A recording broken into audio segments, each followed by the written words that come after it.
where I am now, and every step of the way he's provided. And it started from when I applied to law school. I was living in Southern California, and I applied to Pepperdine, and a couple of others, and I got into Pepperdine, and very attractive Malibu, beautiful.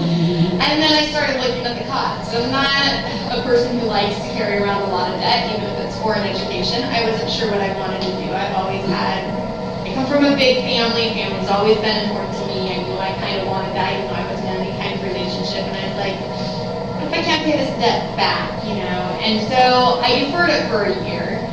And around that time, my parents decided to move to Woodland, just outside of Davis. And I had looked at UC Davis the year before, and I thought, I don't want to go to that school, it's liberal. I'm serious. So I hadn't applied to Davis because of that, and my parents were moving to Woodland. I was like, okay, well, I probably won't get in anyway, and my grades where they need to be, my LSAT so-so, and so I'll just throw it into the hat. If I get into Pepperdine, they're holding my seat, I always have that as backup. So I applied, and I was waiting, and make sure. Pepperdine called me and was like, hey, we need your money to hold your spot, and it was non-refundable at that point. It was basically like my deposit for the year, and it was like, Davis was supposed to get back to me by now, like, what do I tell Pepperdine? And so I was waiting, and I didn't feel it was right. Like, I wasn't comfortable. I wanted it, but I wasn't comfortable with the decision. So I talked to my family, I prayed about it, and I told Pepperdine, no thank you.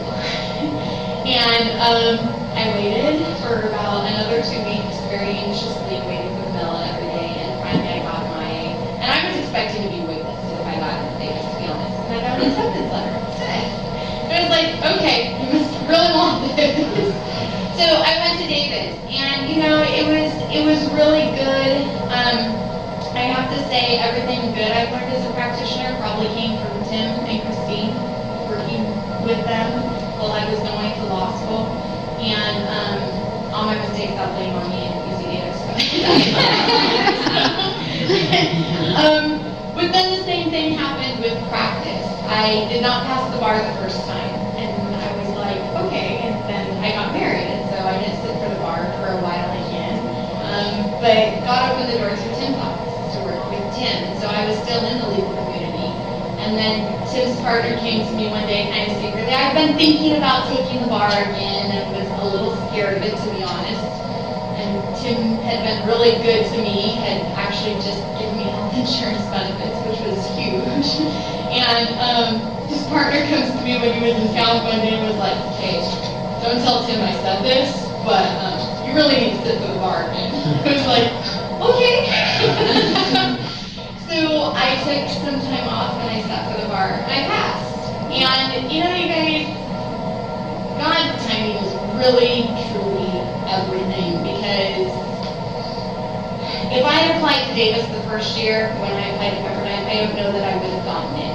But my class was an experimental class where they looked at people's outside activities, and I had time to work between law school for a nonprofit, and they looked at other people's general interests and not just their LSATs and their GPAs that year.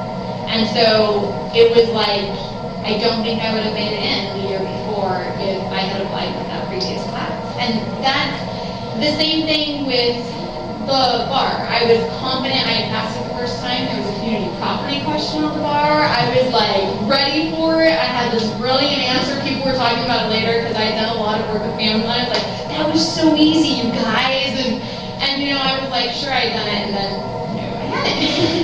And then the second time I was like, not feeling as confident about this one, and I get my results, and I passed. So never really underestimate. And the same thing with Davis. I went out on a limb, thanks to Christine, and opened my own practice a few months after I passed the bar.